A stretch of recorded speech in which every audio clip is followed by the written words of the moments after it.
Bonjour et bienvenue dans ce temps, dans notre temps de partage de la parole, dans notre temps de méditation, dans notre temps d'enseignement et dans notre temps de communion fraternelle.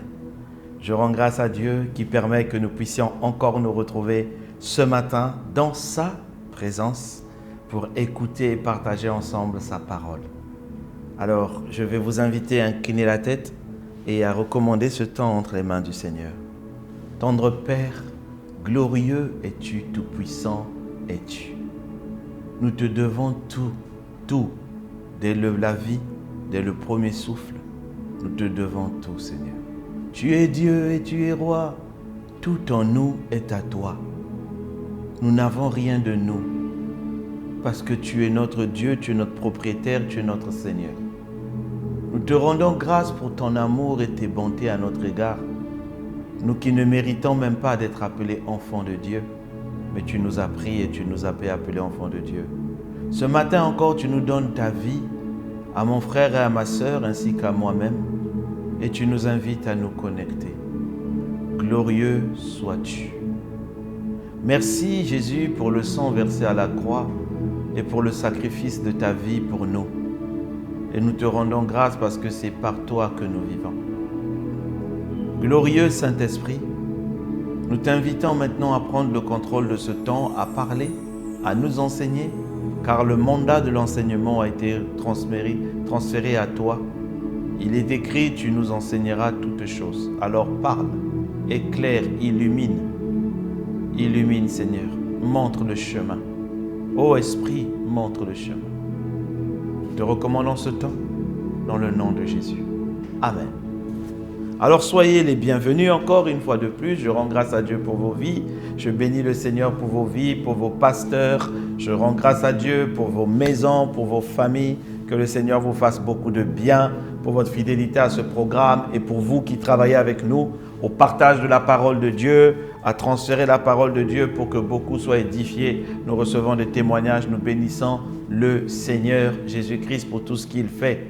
La Bible déclare: il envoya sa parole et sa parole les guérit. Le Seigneur nous guérit par la parole. Il nous fait comprendre. Voilà pourquoi Jésus enseignait beaucoup. Il enseignait énormément. Amen.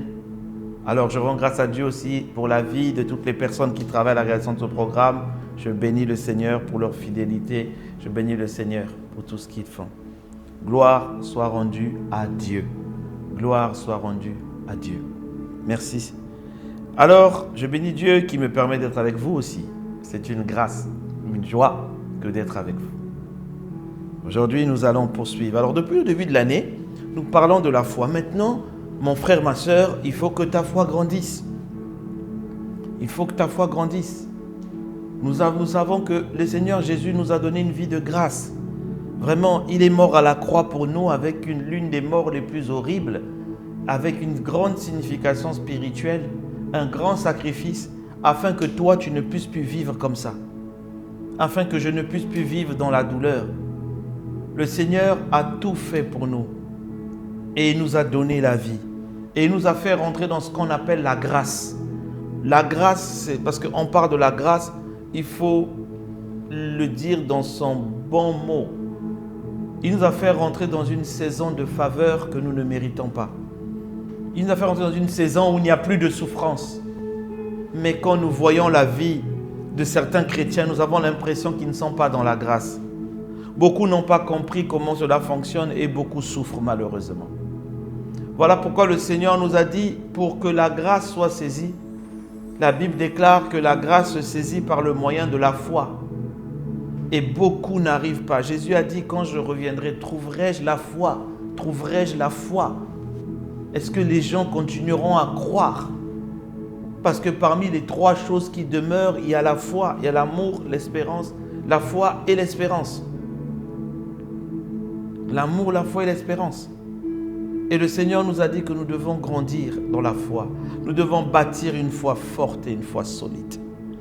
Et le but n'est pas seulement d'écouter les enseignements. La Bible dit dans le livre de Jacques que ne vous bornez pas à écouter les enseignements, mettez-les en pratique.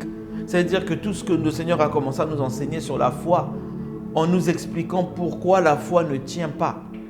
Parce que d'abord, à l'époque, nous basions notre foi sur les exploits humains. Nous basions notre foi sur notre capacité de faire les choses.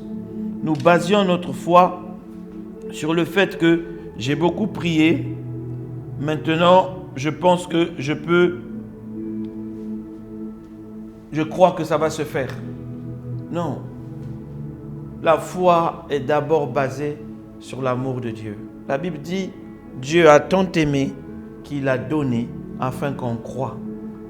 Ça veut dire que l'amour de Dieu est le socle de la foi. Et nous l'avons vu. Nous devons marcher tous les jours en étant conscients que Dieu nous aime. En étant conscients que ce que Dieu fait pour nous, à 99,9%, nous ne le méritons pas. C'est ça. Il fait pour nous et nous on fait en retour. Parce que c'est lui qui nous a aimés le premier. Nous on fait en retour par obéissance, par amour aussi pour lui. Mais si ce sont les actes que nous devons poser, 4 points à faire, 5 points à faire, 6 points à faire pour avoir, depuis que tu fais les 6 points là, il te manquera le 7e, il te manquera le 8e. Il faut que la Bible déclare, nous l'avons vu, que nous soyons fondés et enracinés dans l'amour, afin de découvrir la longueur, la largeur, la hauteur, la profondeur et de connaître l'amour de Christ. Cet amour qui donne la paix qui surpasse toute intelligence. Donc, l'amour de Dieu est tellement important. Or, souvent les chrétiens, nous oublions que Dieu nous aime. Nous oublions que c'est par amour que Jésus a donné sa vie. Nous oublions souvent, même nous croyons que nous sommes meilleurs que Dieu. Comment? Nos enfants font des bêtises, nous pouvons les punir, mais nous continuons à les aimer, mais nous on croit que si on fait une bêtise, Dieu ne va plus nous aimer. Non, Dieu nous aime et il nous aime plus que nous on peut aimer nos enfants. Dieu nous aime, Dieu t'aime mon frère. Voilà pourquoi il ne perd pas espoir pour que tu te relèves de cette situation. Et tu te relèveras au nom de Jésus. Alors le Seigneur a dit qu'il fallait qu'on grandisse dans la foi et il a envoyé sa parole. Il a dit qu'il fallait s'appuyer sur l'amour et il y a des choses, on ne peut pas bâtir. On a vu que l'amour, la foi se bâtit pour qu'elle devienne grande et forte, comme dit la Bible. Parce que si elle n'est pas là, les promesses ne vont pas s'exécuter. Elles ne viendront pas. Elles ne se réaliseront pas. La Bible le dit clairement dans le livre de Hébreux 4, verset 2. Car cette bonne nouvelle, la bonne nouvelle de la grâce, la bonne nouvelle, l'évangile, qui nous dit que Dieu a payé pour nous et que nous ne sommes plus esclaves du péché, nous ne sommes plus esclaves de la mort, nous ne sommes plus esclaves des démons, nous ne sommes plus. Jésus a payé pour nous, crois seulement. La Bible dit car cette bonne nouvelle nous a été annoncée aussi bien qu'à eux. Mais la parole qui leur fut annoncée ne leur servit à rien parce qu'elle ne trouva pas la foi chez ceux qui l'entendirent. C'est-à-dire qu'ils ont entendu ça mais ils n'ont pas cru. Beaucoup de choses. Ça commence par quoi? C'est qu'il y a des gens qui ont reçu les paroles et ils n'ont pas cru. Avant même d'aller en avant, je reviens dessus parce que le Seigneur m'a mis à cœur. Repars et chercher toutes les paroles que Dieu t'a données. Repars dans ton passé, va voir, va rechercher les paroles que Dieu t'a données, les prophéties qui sont sur ta vie, les songes que tu as eu à faire. Note-les, reviens dessus parce qu'il faut que tu aies la foi que Dieu va le faire et Dieu va le réaliser. Parce que s'il n'y a pas la foi, la Bible dit, cette bonne parole leur était, mais ne leur servit à rien. Il n'y a pas eu de résultats chez eux. Il n'y a pas eu de résultats chez eux. Voilà pourquoi cette année 2025 sera différente de toutes les années. Parce que cette année, tu dois avoir les résultats. Et ce n'est pas compliqué. Nous jouons un match en rediffusé. La victoire nous a déjà été donnée. Voilà pourquoi la Bible dit que nous sommes plus que vainqueurs. Le vainqueur, c'est celui qui gagne le match. Pendant qu'on a joué, il a gagné. Les plus que vainqueurs, ils gagnent avant d'avoir commencé le match. Tu es un plus que vainqueur. Dis avec moi, je suis un plus que vainqueur. Voilà pourquoi tu dois croire cela. Alors, il a dit que pour bien croire, il ne faut pas s'appuyer. On ne construit pas sur des sables mouvants. On construit sur le sol on ne construit pas sur un endroit où ça va bouger.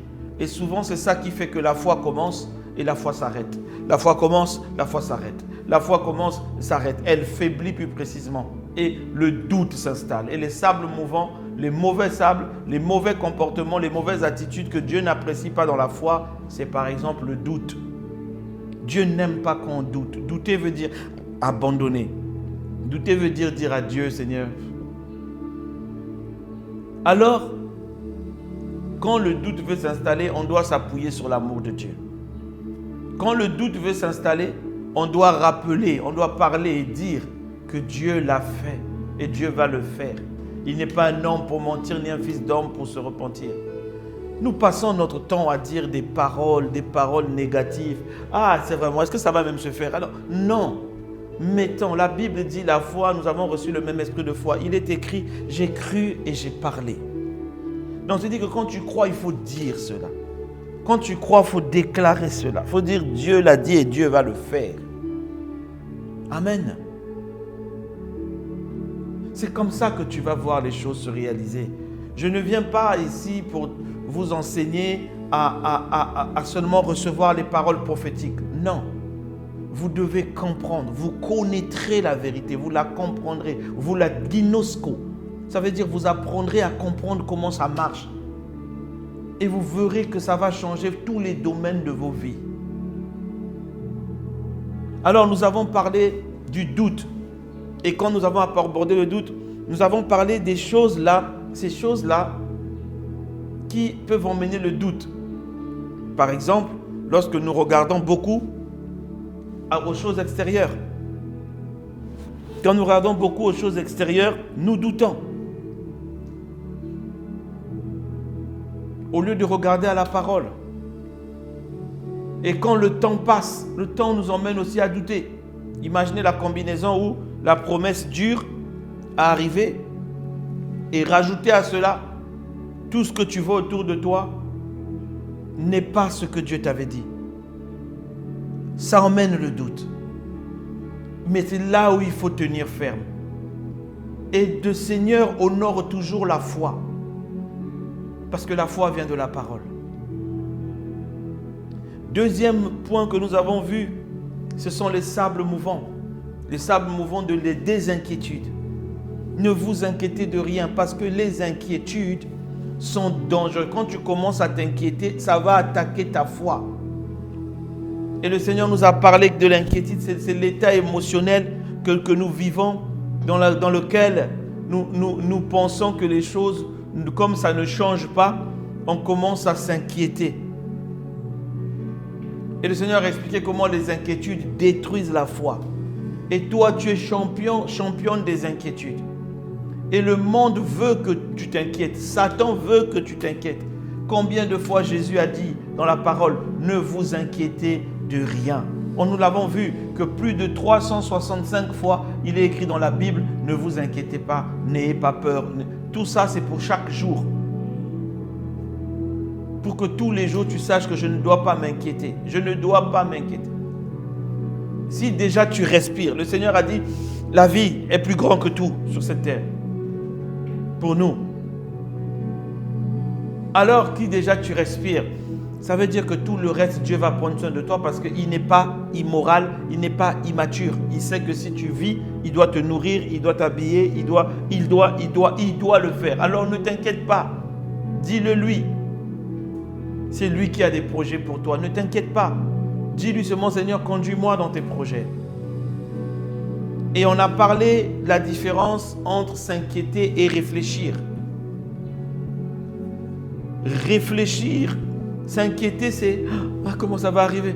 C'est voir les problèmes et puis commencer à fléchir et abandonner. Réfléchir, c'est t'asseoir. Nous faisons tous face aux situations de la vie parce que nous avons un adversaire qui ne veut pas qu'on puisse réussir, qui s'appelle le diable. Voilà pourquoi le mot Satan veut dire l'opposant, l'adversaire. Alors il met les bâtons dans les roues pour ne pas qu'on puisse avancer. Mais la Bible dit que nous sommes plus que vainqueurs. Nous sommes plus que vainqueurs. Alors lorsqu'on fait face à une situation, à un problème, on s'assoit et on réfléchit. On ne s'inquiète pas. La réflexion nous donne la capacité d'intelligence d'avancer. Alors réfléchissez face au problème. Mais ne réfléchissez pas pour vous inquiéter. Non, on ne s'inquiète pas. Trouve dans ta vie les choses. Pourquoi tu t'inquiètes? Pourquoi tu t'inquiètes? Il y a beaucoup de gens qui s'inquiètent parce qu'ils ont vu tellement de malheur dans leur vie que l'inquiétude est devenue comme un nuage qui les empêche de voir, de croire en Dieu. Si c'est ton cas, au nom de Jésus, je commande que maintenant ces oppressions d'inquiétude quittent ta vie au nom de Jésus-Christ. Je chasse l'inquiétude de ta vie. Dis avec moi, je refuse l'inquiétude. Au nom de Jésus-Christ. Arrête de t'inquiéter. Quand tu t'inquiètes, c'est toi qui bloques les flux de la grâce sur ta vie. Les inquiétudes bloquent que la grâce coule. Tous les domaines dans lesquels tu t'inquiètes dans ta vie, la grâce ne coule pas. Tous les domaines tu t'inquiètes dans ta vie, la grâce ne coule pas.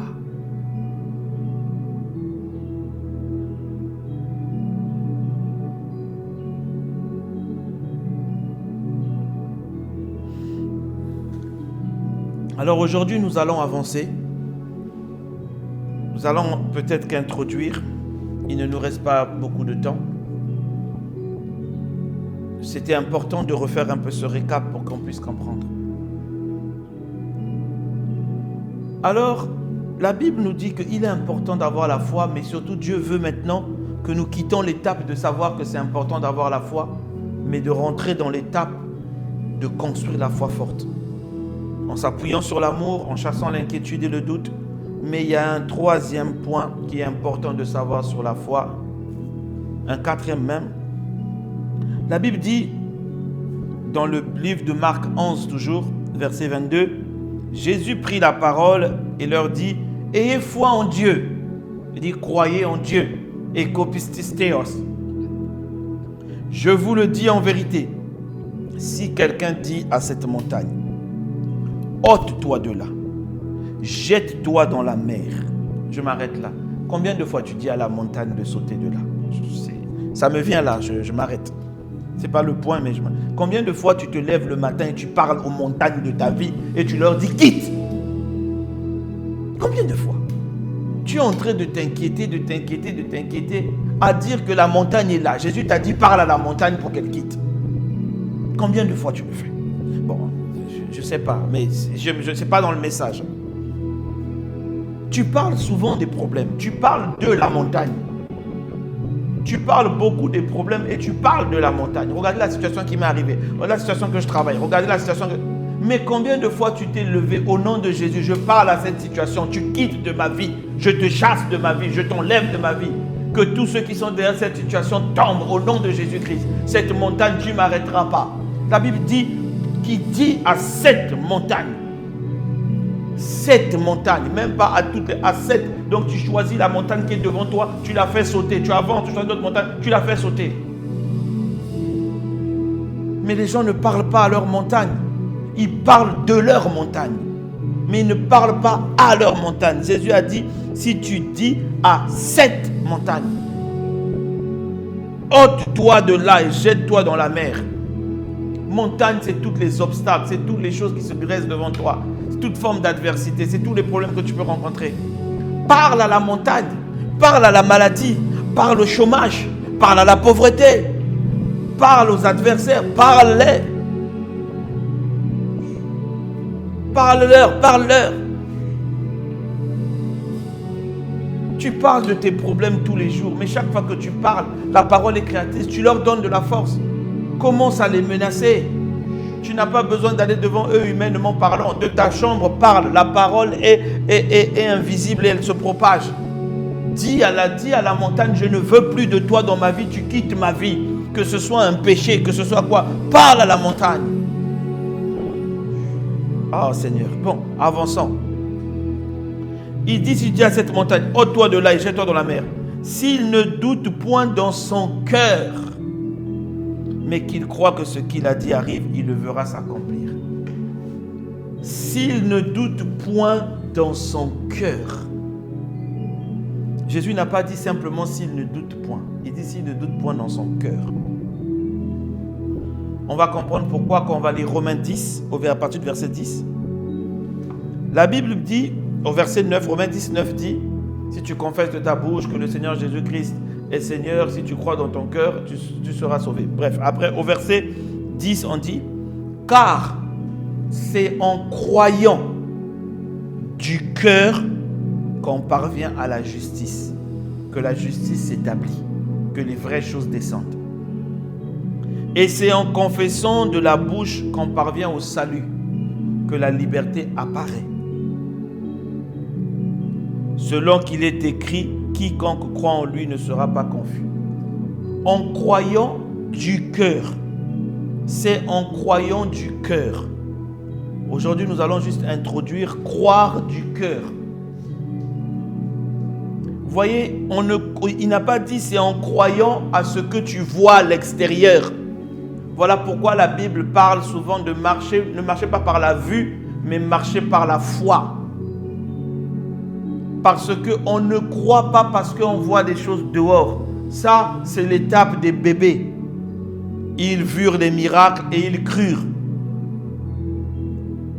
Ça, c'est les premières choses. C'est ce que Dieu fait lorsqu'il veut démontrer aux gens qu'il est puissant pour qu'ils croient en lui. Mais pour que tu obtiennes les choses de ta vie, maintenant, tu rentres à une autre étape. Et cette étape-là, il faut croire du cœur. Croire du cœur. C'est en croyant du cœur. Croire de l'intérieur. Trop de gens croient en fonction de ce qui est dehors. Trop de gens croient en fonction de ce qui est à l'extérieur. Trop de gens croient parce qu'ils voient les choses dehors avancer. Et lorsque les choses de dehors n'avancent pas, ils n'arrivent pas à croire. La Bible dit crois du cœur. C'est-à-dire que ta croyance doit venir de l'intérieur. Et après ça, tu parleras. Ton langage changera. Parce que c'est de l'abondance du cœur que la bouche parle. Si tu ne crois pas de ton cœur, les paroles qui sortiront de la bouche seront contraires à ce que la parole de Dieu te dit. Quand tu crois de ton cœur, tu sais que cette chose va changer. Elle n'est pas quelque chose d'établi. Vous savez, il y a une différence entre une déclaration de foi et un slogan. Le slogan, on le répète parce qu'il faut le dire. Et la Bible dit, ce peuple m'honore des lèvres, son cœur n'y est point. C'est-à-dire, Dieu voit que tu ne crois pas. Mais tu es là tous les jours, tu répètes la même parole.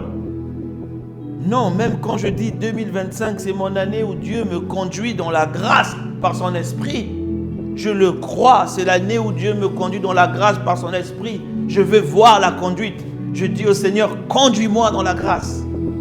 Je le crois, je ne le déclare pas comme un slogan, pas comme une devise. Je le dis parce que dans mon cœur, je me le répète. Je dis, Dieu me conduit. Dieu me conduit. Alors, si Dieu parle du cœur, en croyant du cœur, en croyant de l'intérieur, nous avons parlé du cœur l'année dernière, les enseignements sont disponibles, tu peux replonger dans tes temps, repars écouter l'enseignement sur le cœur, tu comprendras ce qu'est le cœur.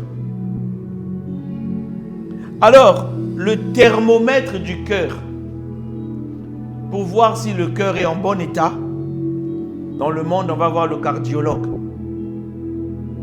Dans l'esprit, il y a un thermomètre qui dit si ton cœur est en bon état. Ce thermomètre s'appelle la paix. Dis avec moi la paix. La paix du cœur. Un cœur qui est troublé ne peut pas manifester la foi. Le trouble du cœur est un sable mouvant. C'est en croyant du cœur. Donc si le cœur est troublé, la foi va trembler. C'est un tremblement de terre dans le monde spirituel de la foi. Chaque fois que tu mets ton cœur en train de troubler, dès que ton cœur se met à être troublé, tu es en train de créer un tremblement de terre de ta foi. Et c'est bien là le problème. Jean 14, verset 1, la version King James Version dit « Que votre cœur ne soit pas troublé.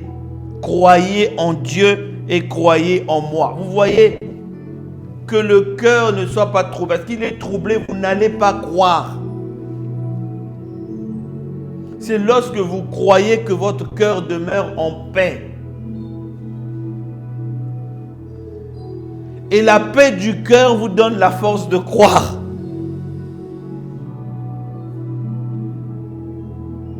Alors, la foi doit être bâtie sur des fondements solides. Beaucoup de gens, vous savez, la Bible parle par exemple, le point 1, je prends un exemple.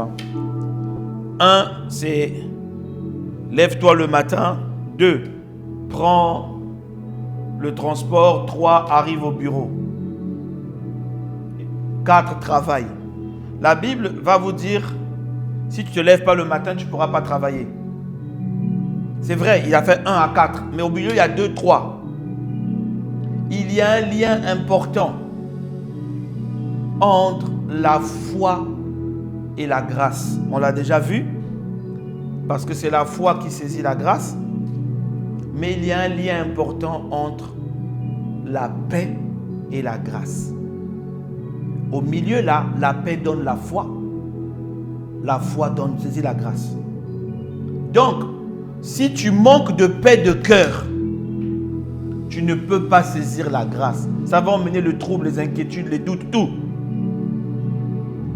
Il y a un lien important. Beaucoup de gens, tu dois comprendre, là Dieu nous aide à construire une foi solide. Que les troubles de ton cœur, dont tu es souvent en train de... Les troubles de ton cœur là, c'est ça qui fait que tu ne saisis pas la grâce. Tu as l'impression que ta vie est difficile. Ton cœur est troublé. Il n'est pas en paix. Secoué comme des vagues. Secoué de tout vent. Il y a des gens, tu le vois, tu vois la personne calme. Mais si tu rentres dans sa tête, c'est compliqué. On dirait une bombe nucléaire. Tu rentres, tu ne connais même pas la sortie, c'est où. Tellement il y a des choses dans la tête, tellement les choses dans le cœur, tellement ses pensées sont devenues noires. Moi, j'ai vu des gens qui aimaient Dieu, qui ont laissé les choses rentrer dans leur cœur est devenu noir. Au point où même quand il va te parler d'une prophétie, la prophétie est noire. Puis il dit, ah mon frère, comment tu peux faire ça? Ah ma soeur, comment tu peux croire ça? Le cœur est devenu noir.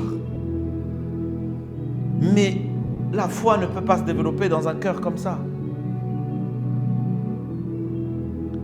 Alors, regardez le lien très fort qu'il existe entre la paix et la grâce. Et au milieu, on a dit, il y a la foi. La Bible dit, Jésus a dit lui-même, que votre cœur ne soit pas troublé, c'est-à-dire ceux qui sont en paix, croyez en moi. Et la foi, la Bible dit qu'elle nous donne la grâce.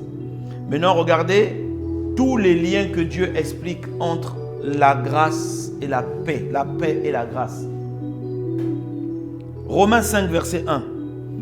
Étant donc justifiés par la foi, nous avons la paix avec Dieu. Avec Dieu par notre Seigneur Jésus-Christ. On passe. Il était important pour le peuple d'être en paix pour saisir la grâce.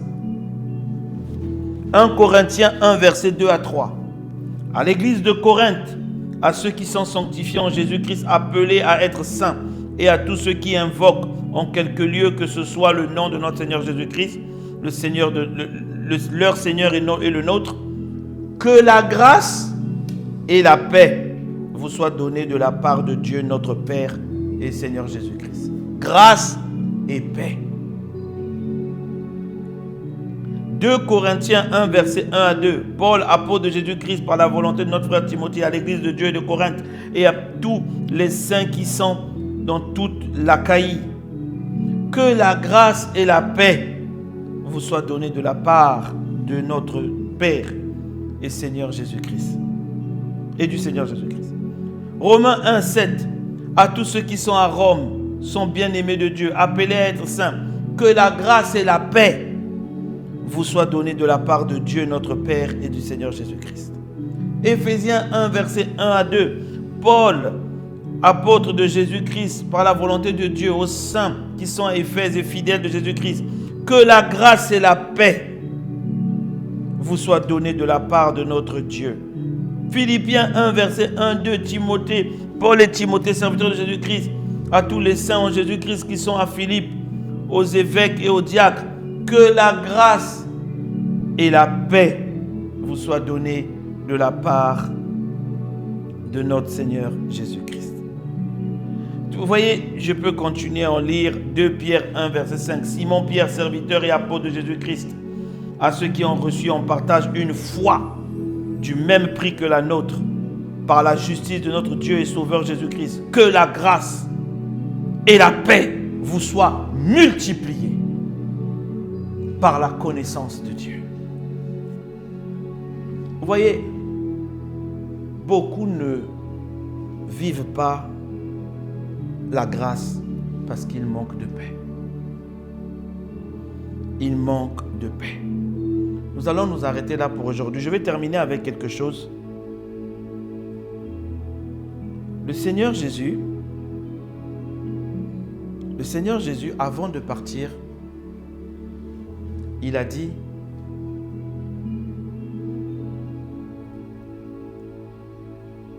je vous donne ma paix, je vous laisse ma paix.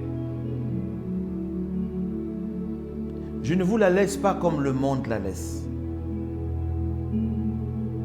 La paix du monde, c'est quelque chose qui vient et qui part. Mais la paix de Dieu, elle demeure. Alors je prie le Seigneur que toi qui as un cœur troublé, que tu reçoives la paix que Jésus-Christ nous a donnée et nous a laissée au nom de Jésus-Christ. Le manque de paix attaque ta foi et t'empêche de vivre la grâce de Dieu. Je t'en prie, je t'en supplie. Regarde ton cœur. Le manque de paix peut se manifester par des inquiétudes.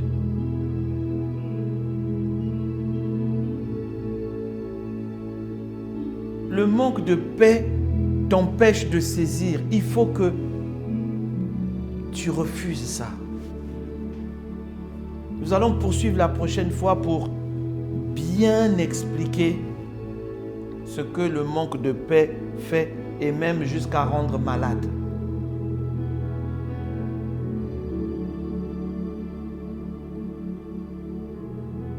Mais la Bible déclare que Jésus a dit: je vous donne ma paix, je vous laisse ma paix. Il y a des prières qu'il faut prendre l'habitude de faire. Par exemple, Seigneur, je veux ta paix.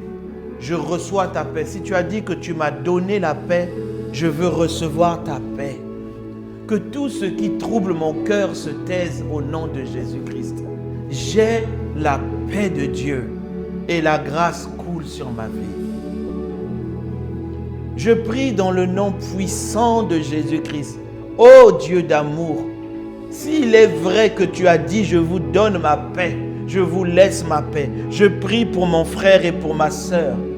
Aujourd'hui, au nom de Jésus-Christ, que tout ce qui trouble sa paix se taise au nom de Jésus-Christ. Au nom de Jésus-Christ, je commande par la puissance de l'Esprit de Dieu. Je commande au nom de Jésus-Christ que les chaînes de trouble se taisent dans la vie de mon frère et de ma sœur, qu'ils reçoivent la paix. Saint-Esprit, souffle la paix sur mon frère et sur ma sœur. Souffle la paix, qu'ils soient délivrés de l'oppression mentale, l'oppression des réflexions, l'oppression des inquiétudes, l'oppression des doutes. Qu'il ait la paix pour laquelle tu es mort à la croix pour que nous ayons la paix. Et je vais plus loin, je dis que la paix lui soit multipliée. Que la paix et la grâce lui soient multipliées. À chaque fois qu'il connaît plus le Seigneur, que la paix et la grâce lui soient multipliées. Nous demandons ta paix dans les cœurs, afin de croire simplement, afin de croire avec force. Je prie pour la paix dans le cœur, la paix dans le cœur. Que les problèmes de ce monde, que ce que mon frère, ma soeur voit à l'extérieur ne le perturbe pas, mais qu'il ait la paix du cœur.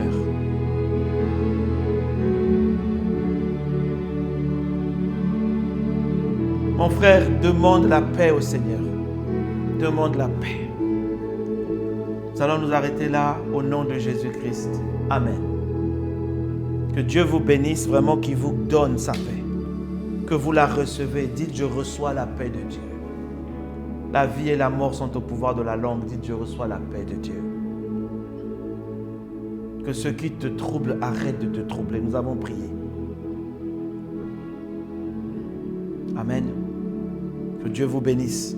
Vous qui n'avez pas encore donné votre vie à Jésus-Christ, vous ne pouvez pas être en paix si vous ne donnez pas votre vie au Seigneur. On parle des choses spirituelles. Vous voyez, la paix, c'est quelque chose d'invisible. Mais vous la ressentez au-dedans de vous, vous ne la ressentez pas. Voilà pourquoi, pour recevoir la paix, on a la paix par Jésus-Christ et en Jésus-Christ, par son sang. On a la paix avec Dieu et on a la paix avec tous les autres. Donc, il vous faut donner votre vie à Jésus. Sur cette base, à la fin de ce programme, restez connectés. Faites avec nous la prière du salut. Faites avec nous cette prière pour rentrer dans la paix avec Dieu. Et le Saint-Esprit remplira votre cœur de paix. Merci Seigneur pour ce temps. Merci pour tout ce que tu as fait. À toi soit la gloire, l'honneur, la magnificence. À toi soit notre louange pour tout ce que tu es, pour tout ce que tu fais. Nous avons prié. Amen. Partagez la parole. Envoyez à quelqu'un que vous savez qui manque de paix. Envoyez la parole à quelqu'un qui comprenne l'importance de la paix pour avancer. Qui n'attende pas d'avancer pour être en paix, mais qu'il ait la paix pour avancer. Que Dieu vous bénisse. À la prochaine.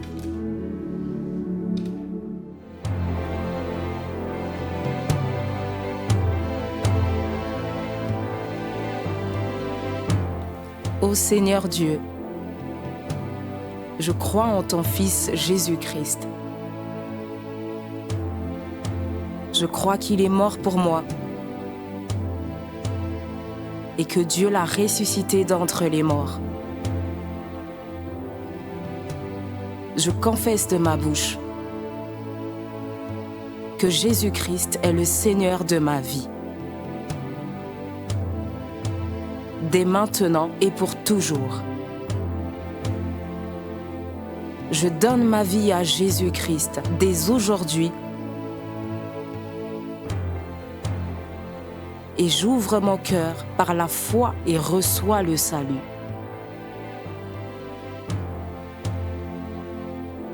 Je reçois maintenant la vie éternelle dans mon esprit.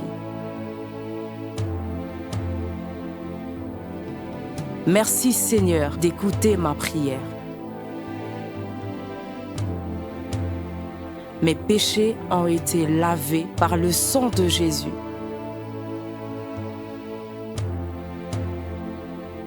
Christ vit maintenant en moi.